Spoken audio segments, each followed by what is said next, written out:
Eu percebi a provisão de Deus na minha vida foi quando resolvi engravidar. Eu fiquei tentando e o problema, na verdade, foi com o meu esposo, com o Betinho, né? O Betinho teve que passar por uma cirurgia. Na época, os médicos acharam que ele estava com suspeita de câncer no testículo e foi onde eu percebi que Deus, a partir desse momento, estava ali olhando por nós. O Betinho fez a cirurgia. Depois de 4 meses, a gente engravidou. Em 2017, o José nasceu. O José nasceu com um período cefálico maior do que o esperado. E aquilo ali pra mim foi muito assustador, sabe? Muito medo, gerou medo, porque ele podia ter hidrocefalia. Na verdade, os médicos achavam que ele teria hidrocefalia. E a partir daquele momento que eu saía do hospital, mandaram eu procurar um neurologista de criança. E ali a gente foi. Procurei o José Felipe. Uns dias de vida teve que passar por um exame, tomografia. E a partir desse exame, de 3 meses, ele tinha que ir até completar 1 ano de idade, ele tinha que fazer a tomografia. Então, de 3 meses era aquele sufoco na nossa vida. E toda vez que a gente ia no médico, era aquele medo, que gerava, sabe? Mas Deus estava sempre ali por nós. E quando eu fui pela última vez no médico levar ele estava completando quase 1 ano de idade. E o médico sempre falava para nós que eu tinha que fazer uma cirurgia na cabeça dele até 1 ano e meio. Essa cirurgia tinha que ser, não podia passar dessa idade. E quando começou, aí a gente gerou mais medo ainda, né? Mas eu senti a presença de Deus, que Deus sempre estava ali comigo. E na última tomografia que a gente fez, o médico sempre olhava nele e falava: na minha opinião, ele não tem nada, mas a gente tem que ficar de olho. E toda vez era aquela luta. Media a cabecinha, sempre estava maior do que o esperado, tudo. E o José sempre respondeu. Ele nunca teve nada assim. Sempre respondeu como umas crianças normal. E 1 ano de idade eu fiz o último tomografia, mais ou menos, quase 1 ano de idade. E foi aquele momento ali que eu senti a presença de Deus. Tanto é que a Eléia estava comigo. E na hora que o médico falou assim pra mim, falei: meu, teu menino não tem nada. Eu te aconselho procurar um médico que vê só cabeça de criança pra gente tirar a dúvida. Porque, na minha opinião, se fosse filho meu, jamais fazia cirurgia nele. Você pode dar graças a Deus e levantar a mão pro céu que o teu menino não tem nada. E foi ali que, nesse momento que eu e a Eléia saiu do consultório, eu lembro direitinho que eu e a Eléia estava numa lojinha com o Pedro. E eu vim correndo com os exames na mão e com o José. E falei: Eléia, o médico falou que o José não tem nada. Ele não vai precisar de... Porque a gente gerava medo. E aí eu fui para Ribeirão atrás de outro médico, de outras respostas. E chegou lá, ele fazia a cirurgia. Então eu ficava com medo de valor das coisas, de não poder dar conta. E ele falou: olha, eu faço pelo plano. Mas se fosse ele, também falou a mesma coisa que o outro. Se fosse meu filho, eu jamais mexeria na cabeça dele. Porque aí ele me explicou que tinha que serrar a cabeça dele, que ele tinha que ficar de 7 a 10 dias na UTI, mas que se fosse filho dele, que jamais faria. E eu, com medo de poder crescer, ter que ir pra escola, as crianças rir, eu ficava insegura, de medo dele ir pra escola no dia e falar: mamãe, porque tinha a opção de fazer isso, por que a senhora não fez? Eu tinha esse medo. E a gente, que é mãe, né? E nisso ele falou: nada que um docinho, ainda brincou comigo, nada que um docinho de Minas Gerais paga a cirurgia. Mas se fosse meu filho, eu não faria por estética. Porque aparentemente ele não tem nada, fez todo o que podia ser fazer, essa coisa ter feito. E ele, hoje o José não pensa na minha vida. Ele é normal. Ele brincou comigo que o único defeito, talvez, que não era defeito, que ele ia ser uma criança muito inteligente. E eles ainda brincavam comigo: ó, criança, você não vê na tua época, você não tinha o cabeça da sala? E hoje o José é o meu cabeça. Vem perto, vem cá. Aqui, ó, esse aqui é meu Deus. E Deus, ele proveu na minha vida, eu sempre senti a presença dele comigo. Só que na época que eu tive o José Felipe, foi a época que ele, né, José, proveu, e depois disso ainda proveu mais com a bênção que teve a Maria Fernanda, né? Que Eu nem imaginava de engravidar de novo. E ainda veio uma menininha com muita saúde para alegrar.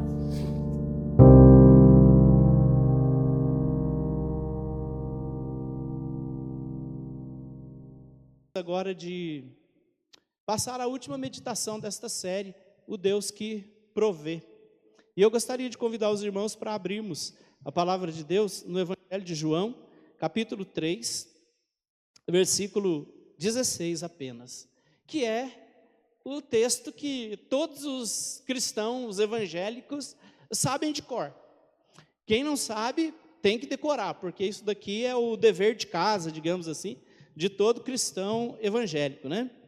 Aquele versículo que, de acordo com Charles Spurgeon, que dizia o seguinte: se a Bíblia tiver um livro principal, esse livro é o livro de João, ou o Evangelho de João.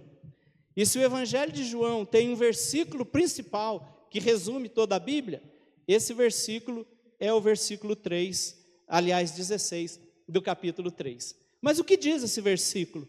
Ele traz para nós a maior de todas as notícias. Acompanhe a leitura. Porque Deus amou ao mundo de tal maneira que deu o seu Filho unigênito para que todo o que nele crê não pereça, mas tenha a vida eterna. Eu quero convidar os irmãos para lermos todos juntos esse versículo. Quem já sabia de cor esse versículo aí? Só a irmã Vera? Não, tem mais. Mas vamos lá? Porque Deus amou o mundo de tal maneira que deu o seu Filho unigênito para que todo o que nele crê não pereça, mas tenha a vida eterna. Senhor nosso Deus, mais uma vez nós queremos orar ao Senhor e dizer, ó Pai, que nós não merecemos mesmo a graça do Senhor. Nós somos pecadores, imperfeitos, falhos. Se o Senhor fosse considerar as iniquidades, como diz o Salmo 130, quem, Senhor, subsistiria? Mas contigo está o perdão para que temamos o Senhor. Que o Senhor venha a nos abençoar nesta hora, através da Tua palavra, em nome de Jesus. Amém. Há muitos anos atrás, um inglês chamado William Booth, ele era ligado à igreja da Inglaterra, que é a igreja anglicana, mas depois ele começou um movimento de avivamento dentro da igreja anglicana, e aí aquilo incomodou as autoridades eclesiásticas da igreja anglicana. Ele acabou tendo que deixar a igreja anglicana e ele fundou então um movimento, que além de levar a palavra de Deus, ele entendia que as pessoas precisavam também de comida, as pessoas precisavam de tomar banho, e as pessoas precisavam ouvir a palavra de Deus. Então ele cunhou o lema, pão, sabão e salvação. Os irmãos já ouviram falar desse lema, que tornou-se o lema de uma igreja que existe aqui em Carmo do Rio Claro? William Booth tornou-se o fundador da igreja evangélica Exército de Salvação, que tem uma comunidade aqui no Carmo, embora pequena, tem uma creche, não sei se funciona ainda, mas por muitos anos funciona ainda, né? E o lema era esse, pão, sabão e salvação. Pegar as crianças, dar banho nelas, dar comida e pregar o evangelho. Criaram várias casas, orfanatos, por toda a Inglaterra. E um dia, um soldado ligado ao Exército de Salvação estava patrulhando as ruas de Londres, e num dia muito frio, com muita neve, e encontrou um menininho abandonado, jogado lá debaixo de uma marquise, encolhidinho, em cima de um papelão. Ele se compadeceu daquele menino, chegou para ele e disse assim, olha, escreveu num papelzinho, você sabe ler? Sei.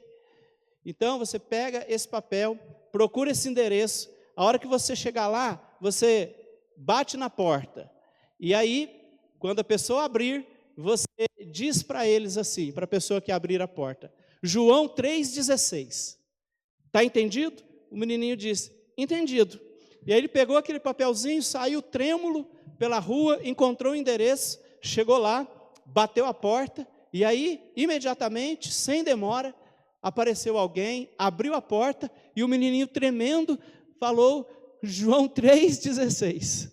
E aí a pessoa passou a mão no ombro dele, colocou ele para dentro, fechou a porta, ele já se sentiu um pouco aquecido, a pessoa abraçada com ele o conduziu para uma sala grande, e enquanto ele ia abraçado pela pessoa, ele pensou assim: eu não sei quem é João 3,16, mas eu sei que ele está me acolhendo.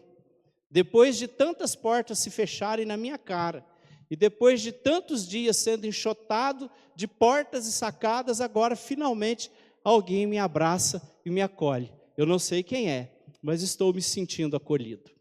E aí a pessoa caminhou um pouco com o menino e disse a ele: certamente você está com fome? Ele disse: muita fome. Há muitos dias que eu não como algo que verdadeiramente sustente. Em palavras infantis, obviamente. E aí a pessoa o levou primeiramente porque o que mais importava naquele instante, embora o menino estivesse sujo, com uma roupa velha, em frangalhos, cansado, a coisa mais urgente era matar a sua fome. E aí então o colocou diante de uma mesa, trouxeram então comida, e ele pôde comer sofregamente, rapidamente, porque a fome era grande. E enquanto ele comia apressadamente, atabalhoadamente ali, ele pensou o seguinte: eu não sei quem é João 3,16, mas eu sei que ele está matando a minha fome. E aí depois que ele então comeu, já se sentia farto, a pessoa perguntou: com todo respeito, mas você está um pouco sujo, vê-se que você não toma banho há algum tempo, você gostaria de se banhar? E aí ele disse: sim, isso seria muito bom, principalmente se a água for quente. Não, com certeza.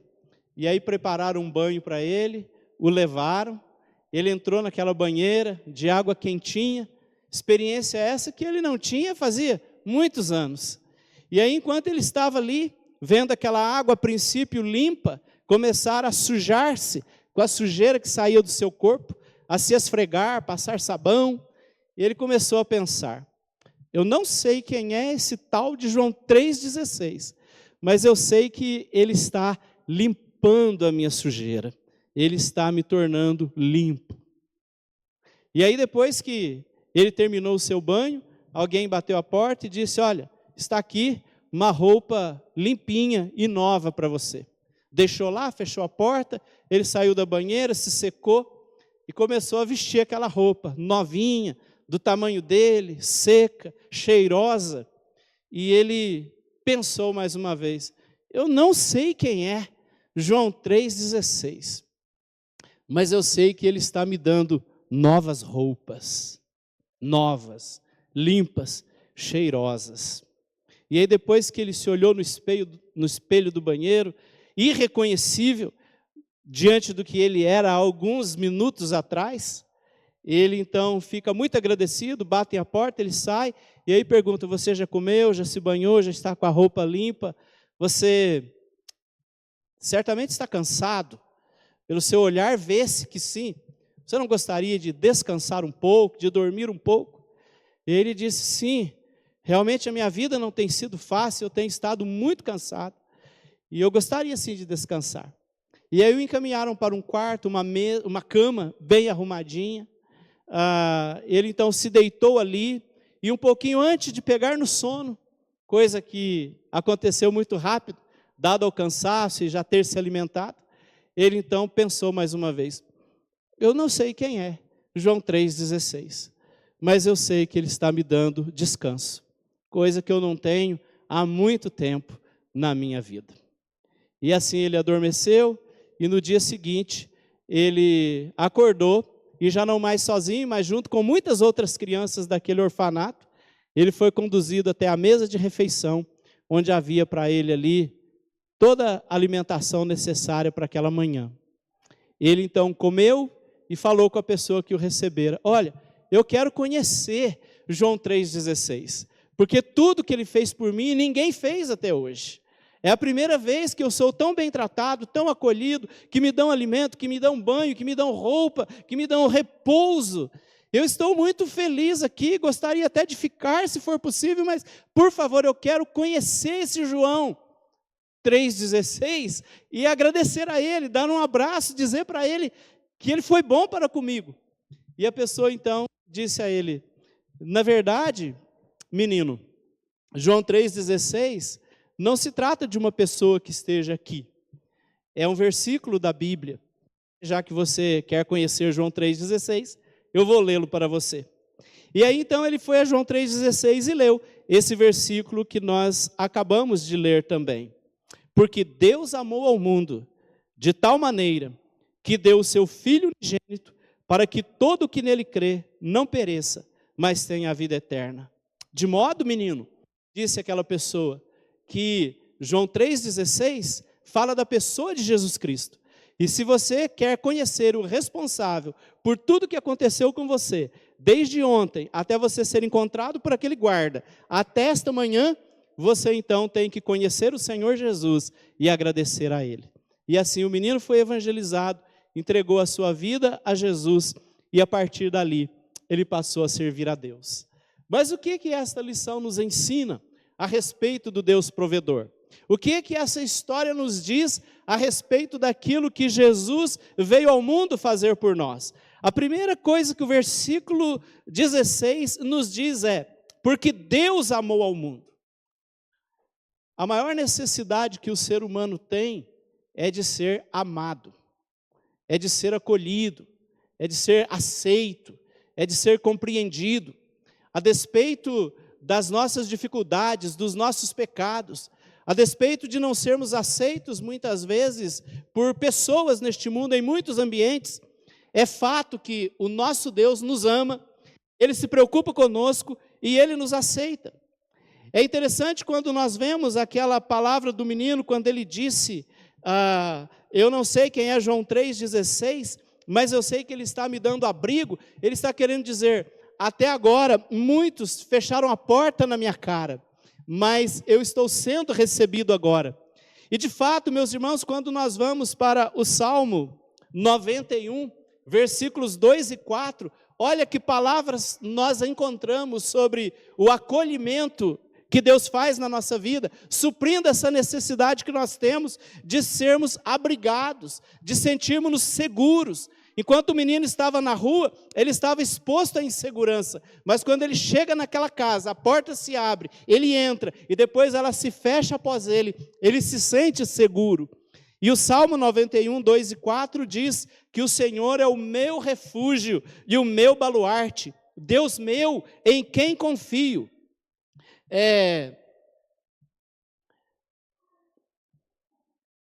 Cobrir-te-á com as suas penas, e sob as suas asas estarás seguro, a sua verdade é pavês e escudo. Ou seja, quando nós estamos em Cristo Jesus, nós estamos na verdade debaixo das asas de Deus, a qual faz referência ao Salmo 91, versículos 2 e 4.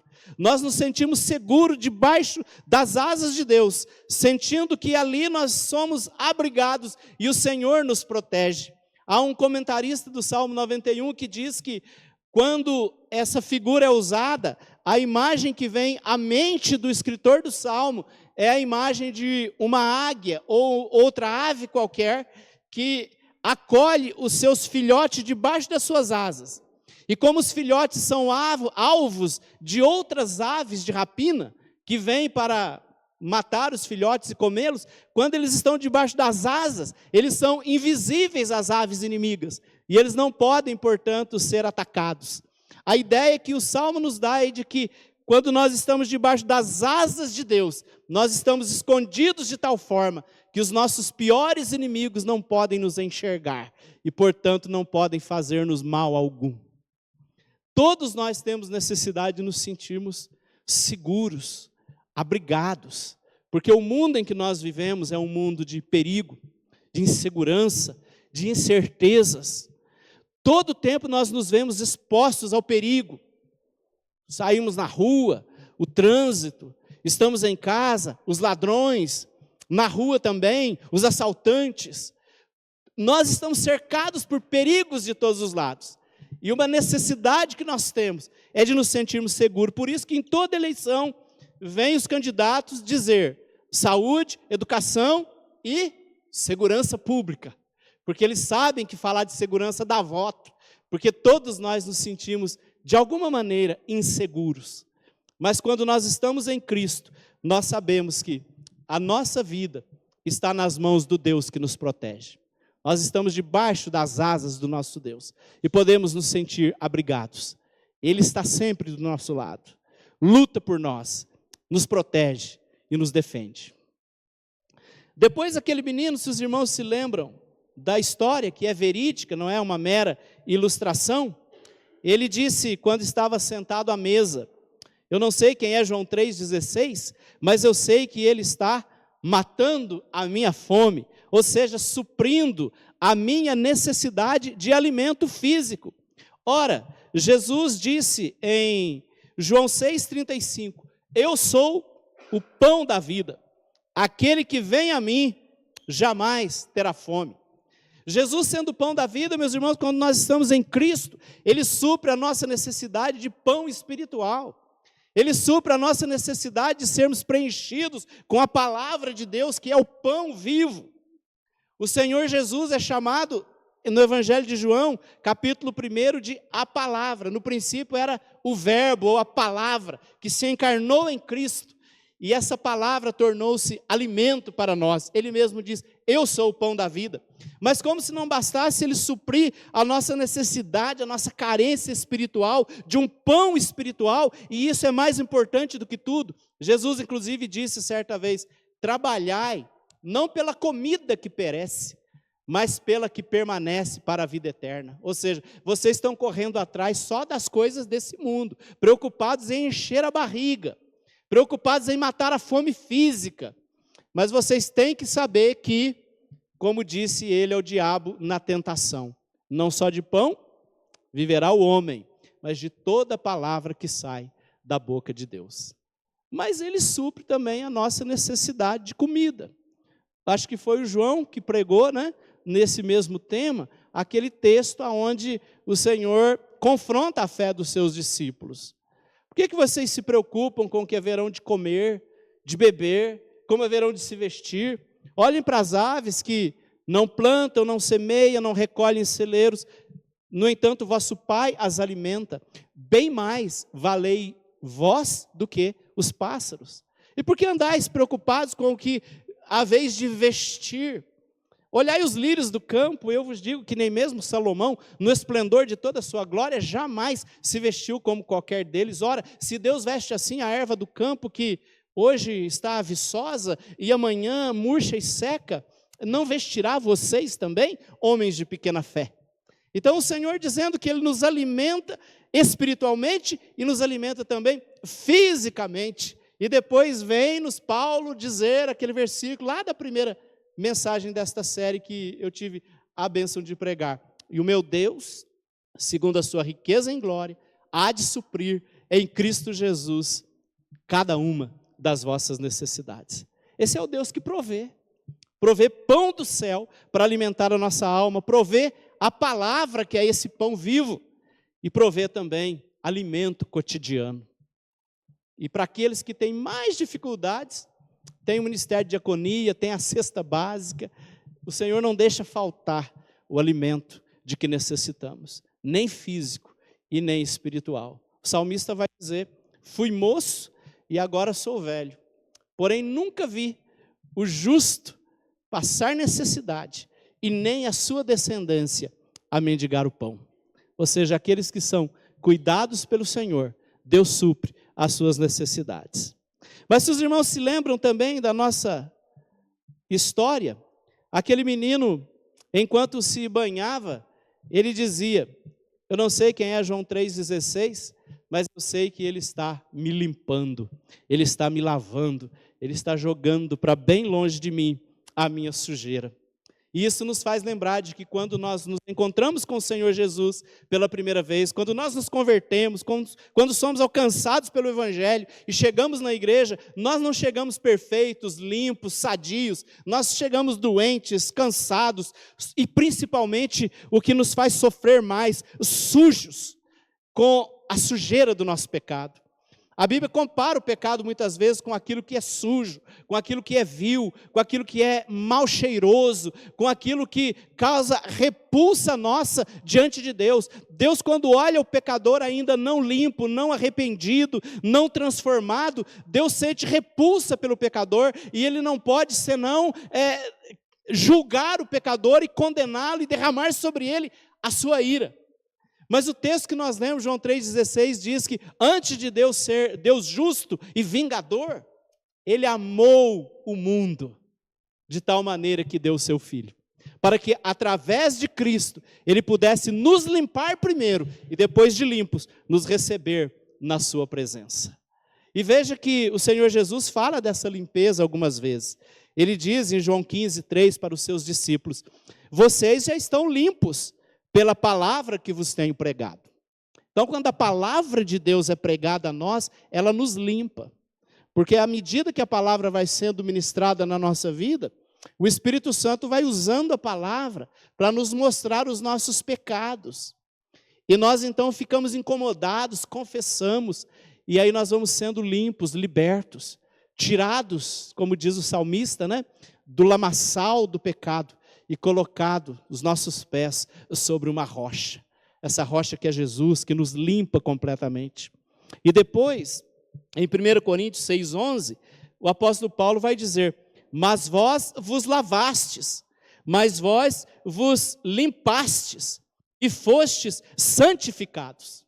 Ele está dizendo ali de como são as pessoas sem Cristo, e ele vai dizer: tais fostes alguns de vós. Ladrões, mentirosos, fornicadores, adúlteros, roubadores, lascivos, e uma lista grande. E aí ele diz: tais fostes alguns de vós, ou seja, alguns dos que agora são crentes aqui na igreja de Corinto, um dia foram daquele jeito também, foram sujos, foram impuros. E por que não dizer aqui na igreja de Carmo do Rio Claro, todos nós antes de Cristo, o que éramos? Sujos, impuros, mas a boa notícia: mas vós vos lavastes, vós fostes santificados, vós estáis limpos agora, glória a Deus. Então o Senhor Jesus, Ele faz isso. Enquanto aquele menininho se lavava, ele era levado a pensar depois na ministração que foi dada a ele. Da mesma maneira que você tomou aquele banho, o Senhor Jesus quer limpar você dos seus pecados. À medida que você se converte e se arrepende e confessa os seus pecados, eles vão sendo apagados da mente de Deus. E cumpre-se o que nós lemos no início do culto hoje: o Senhor jamais se esquece, aliás, se lembra dos nossos pecados. Antes, os lança nas profundezas do mar. E por que não dizer, do mar do esquecimento, da mente de Deus. Certa vez, uma história, não sei se verídica, mas ele confessou o seu pecado a Deus, e depois continuou fazendo as suas orações, e aí ele novamente confessou aquele mesmo pecado a Deus, e aí Deus diz: mas esse pecado você não tem. Aí ele disse: não, eu tenho. Não, você não tem. Não, eu tenho. Você tinha até algum tempo atrás, mas você já o confessou e o abandonou. E, portanto, agora você não o tem mais. Então é assim que Deus trata conosco também, perdoando-nos, limpando-nos. E esta é uma necessidade que nós temos e que Deus provê para nós. Porque diante da santidade de Deus, sentirmos-nos pecadores e impuros, carregados de pecados, é a pior experiência que alguém pode ter. Para chegarmos diante de Deus e sermos aceitos, nós temos que ter a certeza de que o Senhor nos perdoou, nos lavou e que agora nós estamos em condições de comparecer perante Ele. Porque não há nada mais incômodo.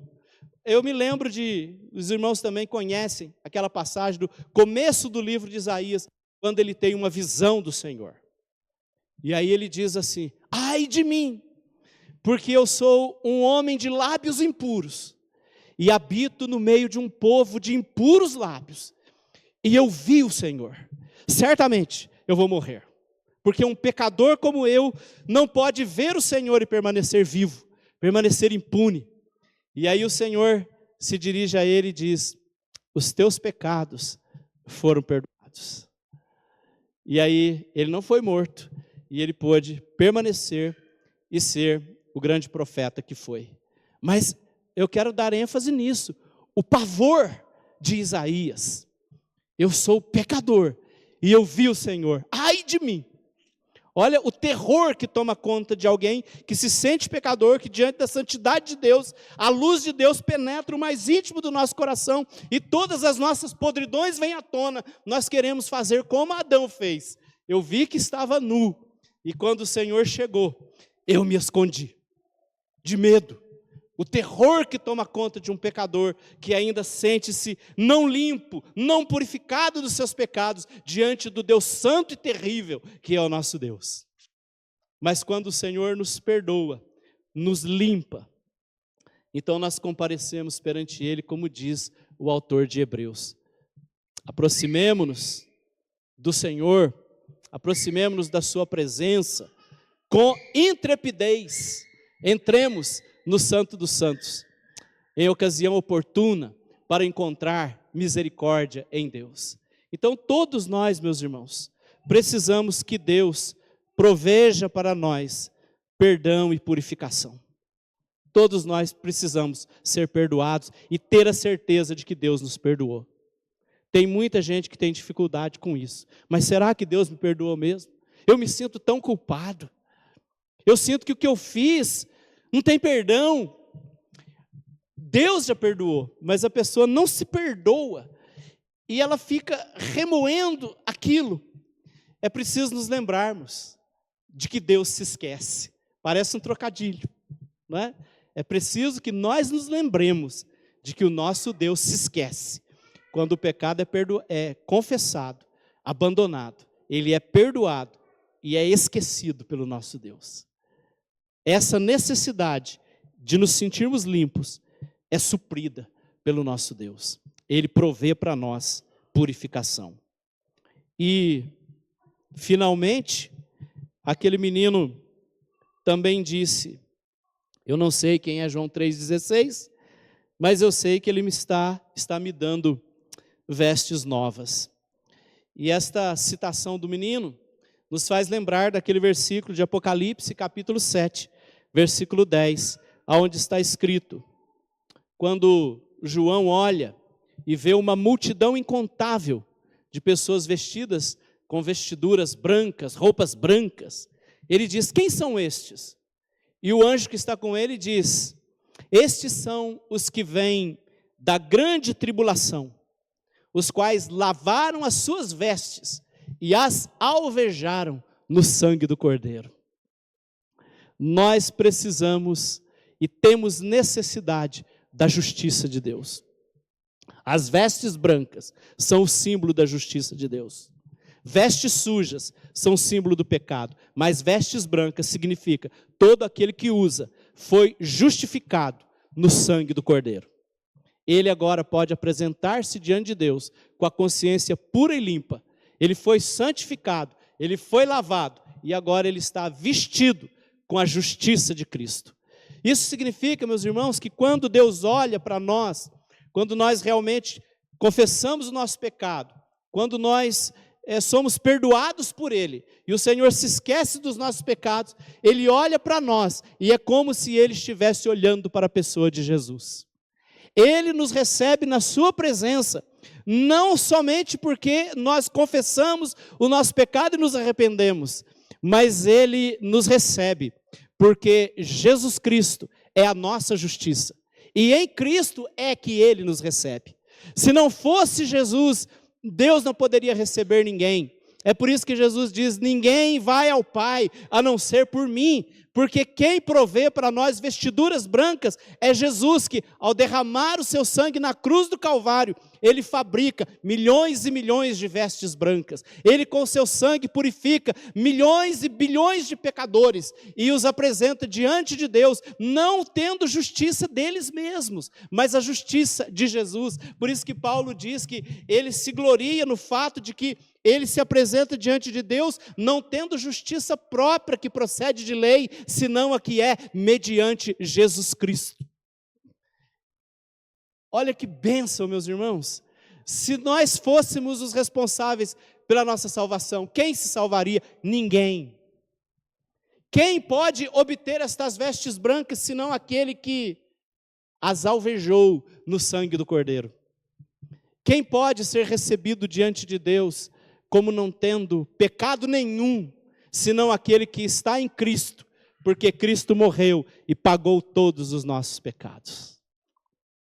Imagina que você tem uma dívida no supermercado aí, e aí depois de um bom tempo você ajunta o dinheiro e vai lá pagar. Pegou até emprestado às vezes, arrumou a dívida para pagar outra. E chega lá o dono do mercado, não tem dívida sua aqui não. Como não, veio alguém aqui e pagou. Ou seja, você não deve nada, embora quem fez a conta foi você. Mas alguém pagou a sua dívida. E o chequinho não está mais lá. Então, quando um pecador é perdoado por Deus em Cristo Jesus, Cristo pagou a conta. E quando nós chegamos e dizemos, Senhor, eu tenho uma grande dívida com o Senhor, não tem. A sua dívida já foi paga. O seu pecado já foi perdoado. O meu filho morreu por você. E no derramar do seu sangue, os teus pecados foram purificados.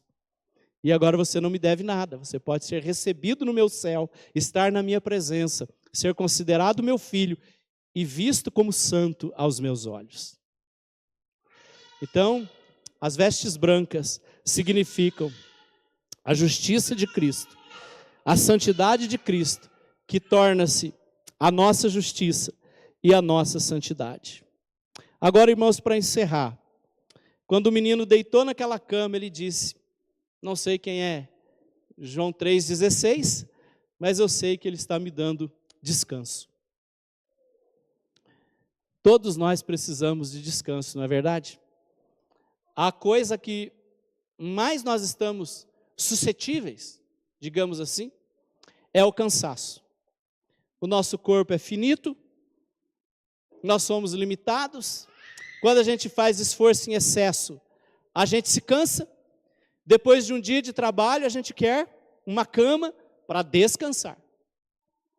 Mas esse cansaço é fácil de resolver. Basta uma noite de sono bem dormida. E no dia seguinte nós acordamos revigorados, não é assim? Para enfrentar mais um dia de trabalho, cansar de novo e depois descansar. É natural. Agora, aquela pessoa que está afundada em seus pecados e está vivendo uma vida onde cada dia ela sofre as consequências de um dos pecados que comete, para esse cansaço não existe descanso a não ser o Senhor Jesus Cristo. É por isso que em Mateus capítulo 11, versículos 28 a 30, o Senhor Jesus vai dizer aquele célebre convite. Vinde a mim, todos vós que estáis cansados e sobrecarregados, e eu vos aliviarei. Vinde e aprendei de mim, que sou manso e humilde de coração, e achareis descanso para a vossa alma. Aleluia. Descanso dos nossos pecados, nós só podemos encontrar em Jesus. Somente aquele que perdoa pecados pode nos dar descanso. Somente sabendo que os nossos pecados foram perdoados, é que essa necessidade de descanso é suprida. Todos nós nos cansamos com muitas coisas, mas o cansaço do pecado nos adoece, nos paralisa, nos mata, nos impede de prosseguirmos, gera uma tristeza, uma angústia que não tem fim.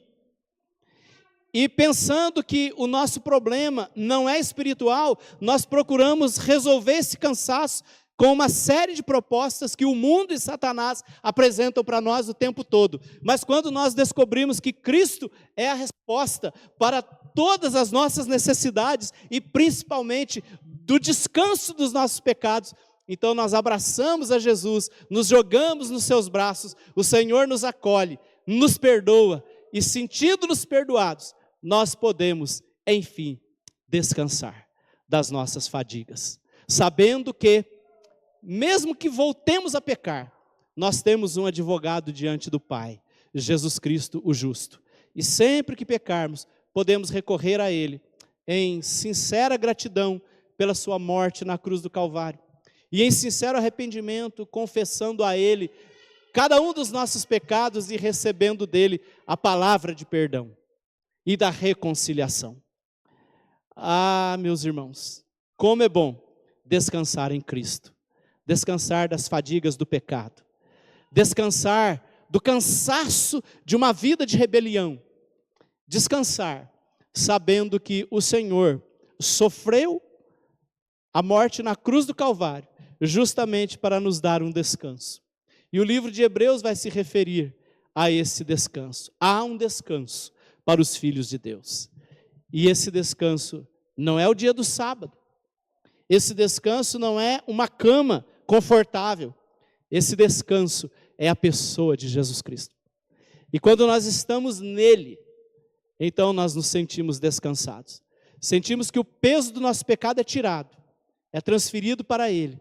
Ele nos perdoa, nos purifica e nos dá descanso.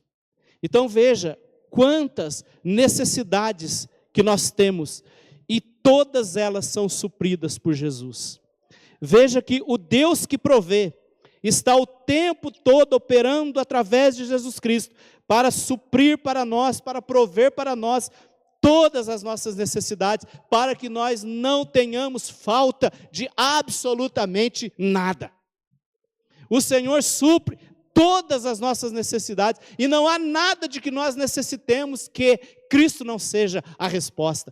Ele é a resposta para todas as nossas necessidades. Se a nossa necessidade é espiritual, Cristo é a resposta. Se a nossa necessidade é espiritual, Cristo é a resposta. Se é material, Cristo é a resposta. Se é sentimental, Cristo é a resposta. Se nós estamos tristes, Cristo é a nossa alegria. Se nós estamos cansados, Cristo é o nosso descanso. Se estamos sujos, Ele é a nossa justiça. Se as nossas vestes estão manchadas, Ele provê para nós vestiduras brancas. Se nós precisamos ser acolhidos, Ele nos acolhe de braços abertos. Afinal, foi desta forma que Ele morreu, para dizer que todos são aceitos por Ele na cruz e na sua ressurreição.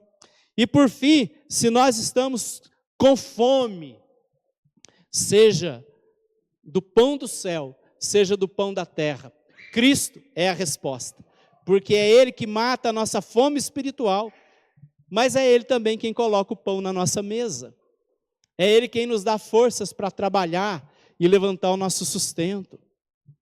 Que o Senhor Jesus seja glorificado nesta noite, porque quando nós falamos do Deus que provê, nós falamos do Deus que apresenta-nos Jesus Cristo e diz: esse é o meu Filho amado, em quem eu tenho todo o meu prazer. A Ele ouvi, porque ouvindo a Ele, vocês serão supridos de todas as vossas necessidades. Não existe uma única bênção que venha a nós que não seja mediada pela pessoa de Jesus Cristo. É por causa de Cristo que nós estamos vivos. Nele somos e nos movemos. Disse o apóstolo Paulo naquela célebre pregação na cidade de Atenas. Cristo Jesus é a razão de todas as coisas. Nele foram criados os céus e a terra, e por meio dele e para ele são todas as coisas. Jesus Cristo é a resposta de Deus para todas as nossas necessidades. Qual é a sua necessidade? O que você mais precisa no dia de hoje, seja o que for, a resposta de provisão de Deus está na pessoa de nosso Senhor e Salvador Jesus Cristo.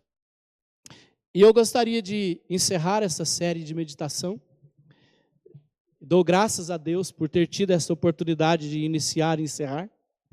E eu quero convidar os irmãos agora, todos, a puxar pela memória e perguntar a si mesmo: qual é a minha maior necessidade no dia de hoje? Eu preciso de acolhimento. Eu sinto que as pessoas não gostam de mim.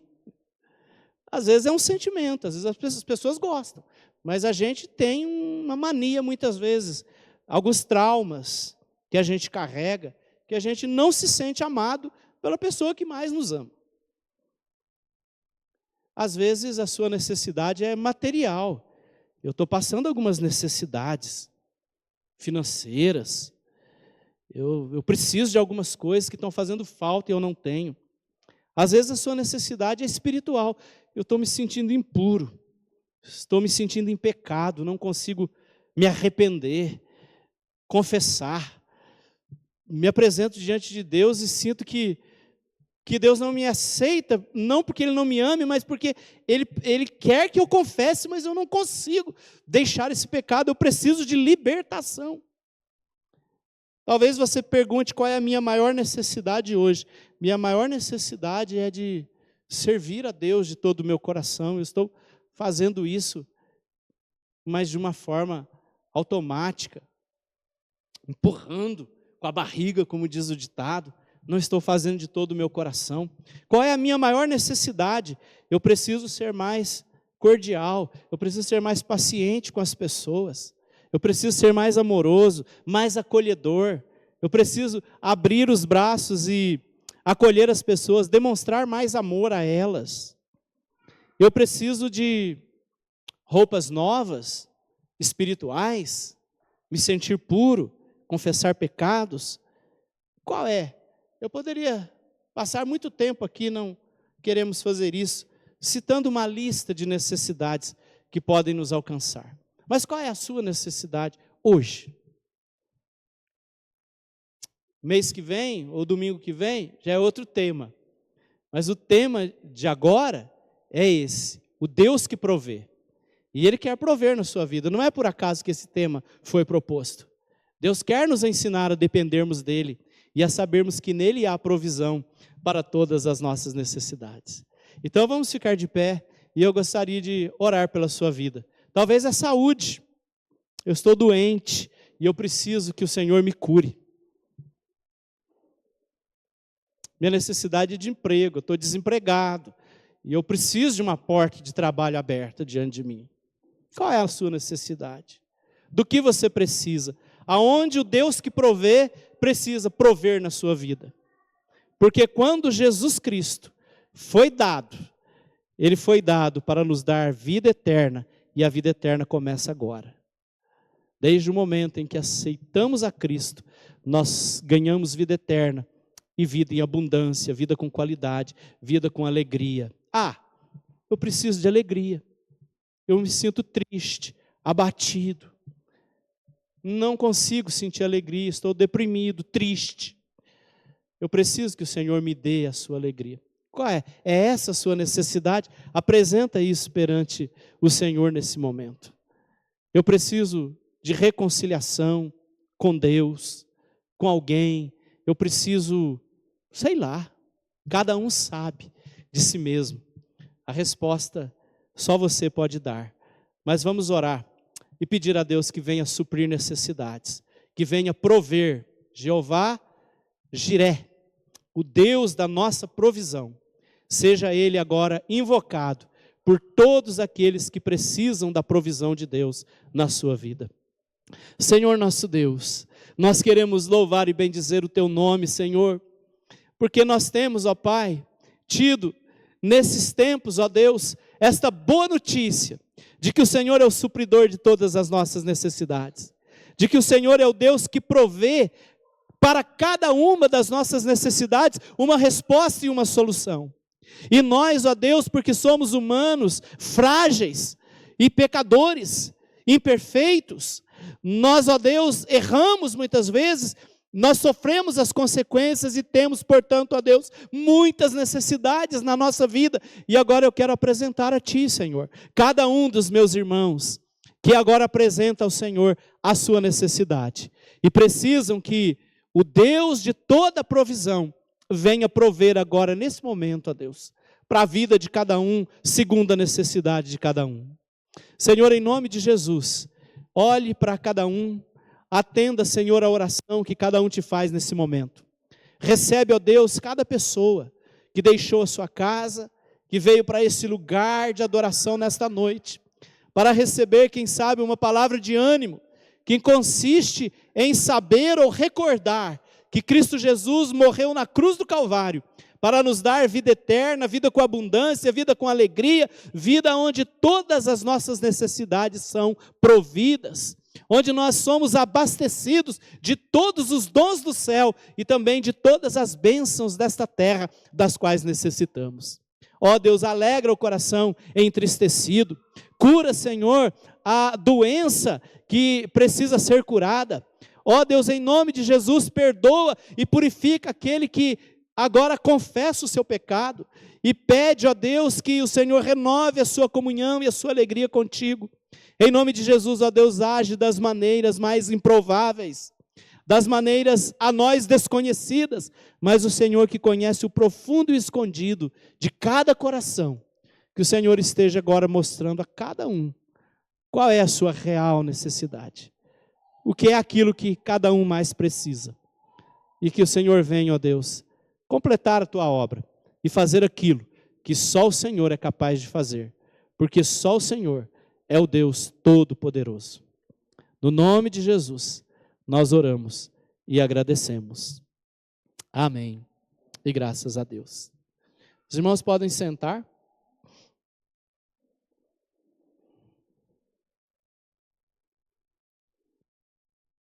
E nada mais interessante do que encerrar essa série sobre o Deus que provê, celebrando a ceia do Senhor. Porque nós não falamos sobre isso, mas nós temos também uma necessidade muito grande. Necessidade de saber para onde nós vamos depois que nós morrermos.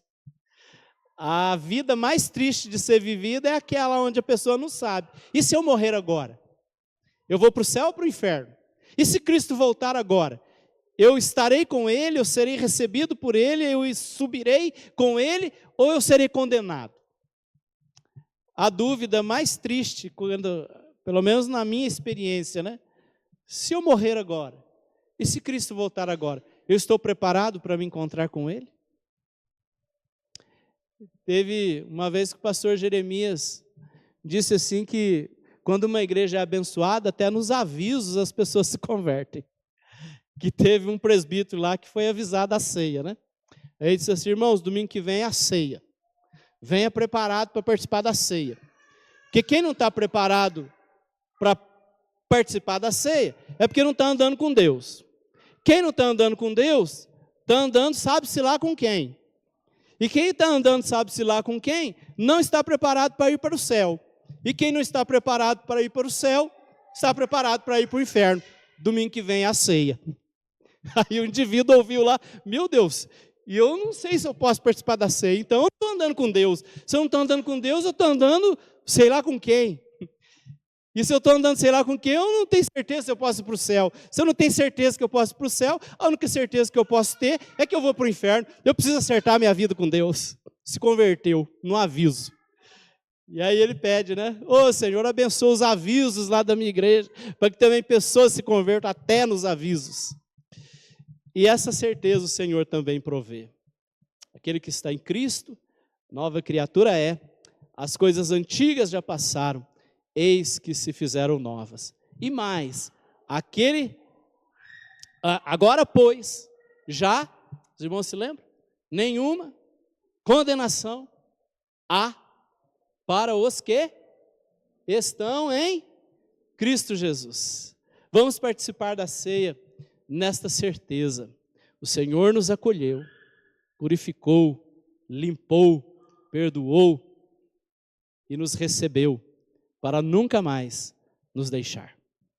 Se estamos com Cristo, não é porque somos os fortes, mas porque forte é Ele, que não nos deixa, que ninguém nos arrebate das suas mãos. Convido o presbítero Luiz, que possa vir também. Nas palavras da instituição, nós temos que, na noite em que o Senhor Jesus foi traído, Ele tomou o pão, deu graças, o partiu e o deu aos seus discípulos, dizendo: comei dele todos, este é o meu corpo, que é dado por vós. Fazei isso todas as vezes que o comerdes, em memória de mim. Por semelhante modo, depois de haver ceado, o Senhor Jesus tomou também o cálice, deu graças novamente e o deu aos seus discípulos, dizendo: bebei dele todos, este é o sangue da nova aliança, o qual é derramado em favor de muitos para a remissão de pecados. Fazei isso todas as vezes que o beberdes, em memória de mim. Senhor, eis colocados sobre esta mesa os elementos do pão e do cálice. O Senhor, que é o Criador e preservador da vida, que deu, ó Deus, para a nossa salvação, o teu único Filho, como lemos nesta noite em João 3,16, por nos amar de tal maneira que o Senhor o entregou por nós. E agora, ó Deus, nós nos lembramos deste sacrifício. E também, ó Deus, que ele ao terceiro dia ressurgiu dos mortos e ascendeu aos céus. E enquanto ascendia, os anjos disseram: por que estáis maravilhados? Porque estes que viste subir, da mesma maneira que subiu, voltará dos céus. E, ó Deus, nós celebraremos a ceia do Senhor, até aquele dia em que o Senhor Jesus voltar, e nós celebraremos então as bodas do Cordeiro. Ó Deus amado, alimenta a nossa fé, alimenta-nos espiritualmente através desse sacramento, mas alimenta-nos também e principalmente espiritualmente, para que a nossa fé se renove, a nossa certeza de nos encontrarmos com Cristo e sermos recebidos por Ele e estarmos para sempre com Ele, que através deste sacramento esta fé possa ser renovada e fortalecida em nós. Abençoa aquele que porventura esteja caminhando com dificuldade, abençoa o fraco, abençoa, Deus, aquele que está se sentindo mais desamparado, para que através da participação na mesa do Senhor se sinta fortalecido, recebido e aceito. Afinal, Jesus não morreu por si, mas por nós, para que tivéssemos perdão e vida eterna. No nome de Jesus, nós oramos e consagramos os elementos. Amém. Os irmãos que estiverem aptos à participação da ceia nesta noite, como de costume, nós pedimos que fiquem de pé, para que possa ser melhor identificado e assim ser servido.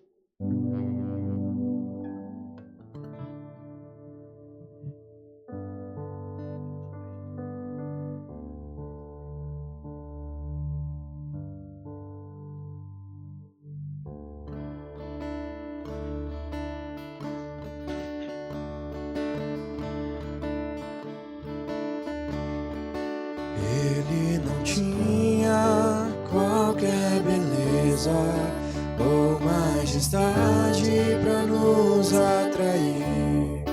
Nada havia em sua aparência para o desejar.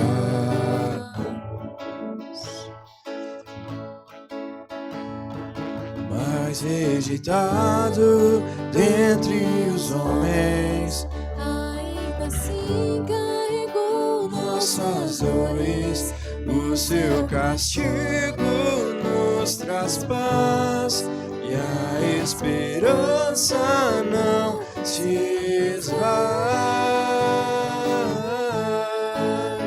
A oferta pela culpa ele ofereceu, para satisfazer o Criador. Ele morreu, para que sua luz em nós pudesse brilhar. O Filho do amor se entregou em nosso lugar.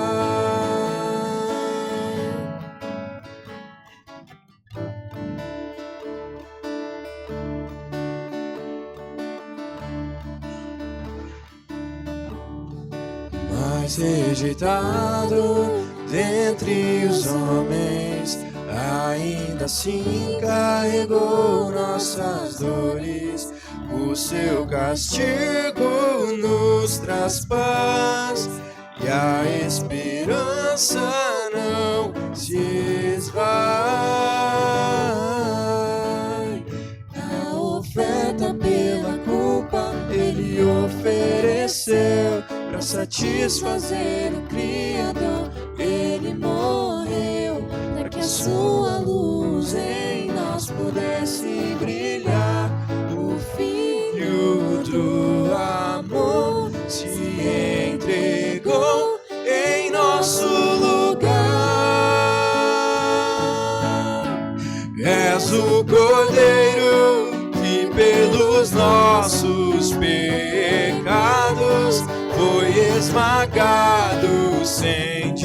dizer uma só palavra, se entregou aos cravos, derramou sua vida até a morte, provando a ira amarga pra nos dar sua doce graça e nos fazer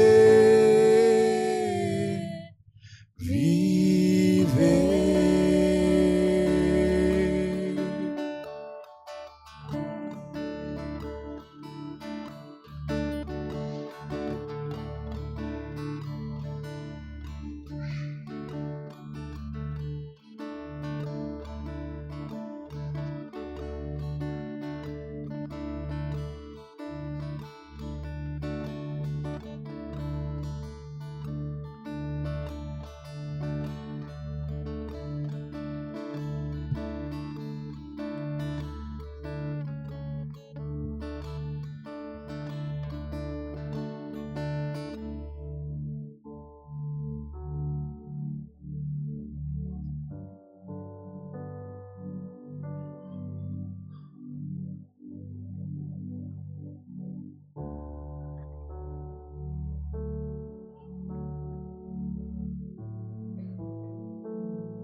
Todos foram servidos? Há alguém que, porventura, desejando participar da ceia, foi omitido da distribuição de algum dos elementos? Só fazer assim com a mão para ser servido. Vejo que todos foram, sendo assim, comamos todos do pão e bebamos também do cálice.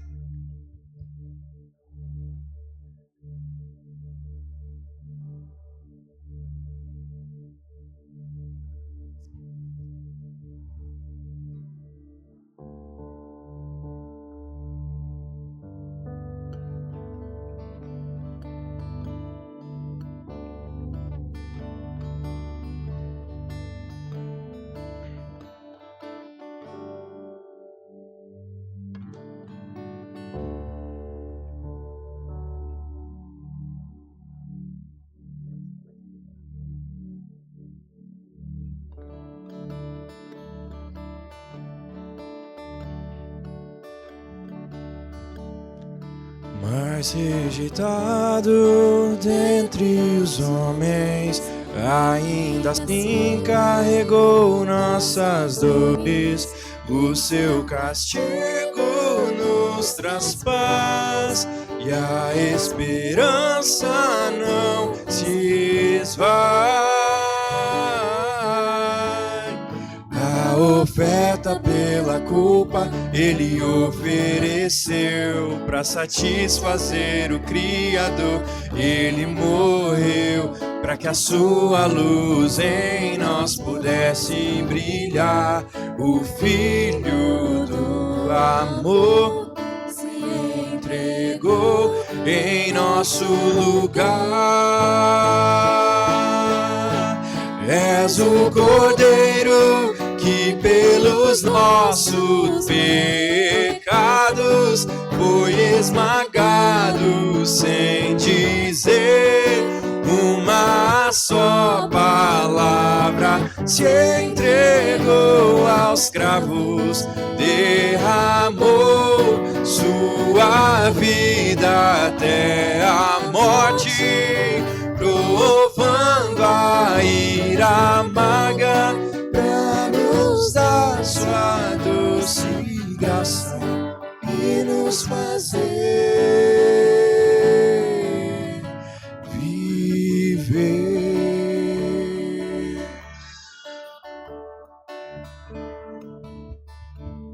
irmãos, me lembrei agora, estou trazendo para a igreja um abraço do reverendo Giovanni Cesário, que foi pastor aqui do Carmo no ano de 2003. Terminou o seminário, eu fui para o Barro Preto, ele veio para cá e pastoreou um ano a congregação.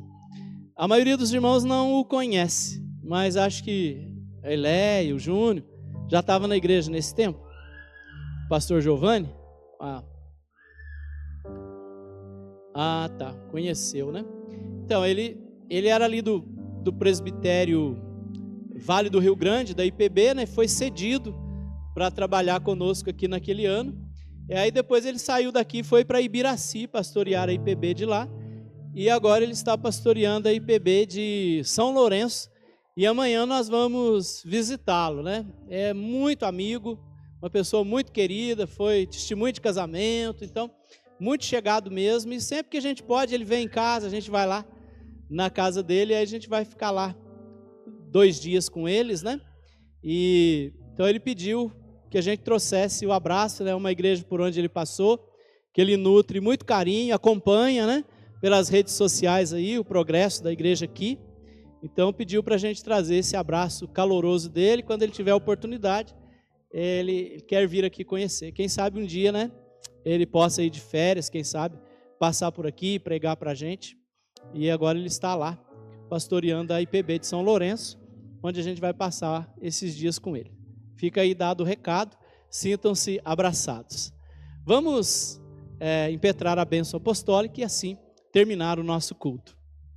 Meus amados irmãos, que o amor de Deus, nosso Pai, a graça de Cristo Jesus, nosso Senhor, a comunhão e as doces, eternas e eternas consolações do Santo Espírito de Deus seja sobre vós e sobre todo o povo de Deus espalhado por toda a terra, hoje e para todo sempre.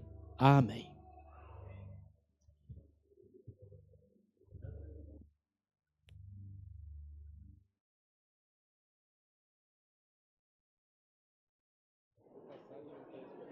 Não. Redenção, vai. É outra, né? Vivo é Jesus Cristo. Tá desligado?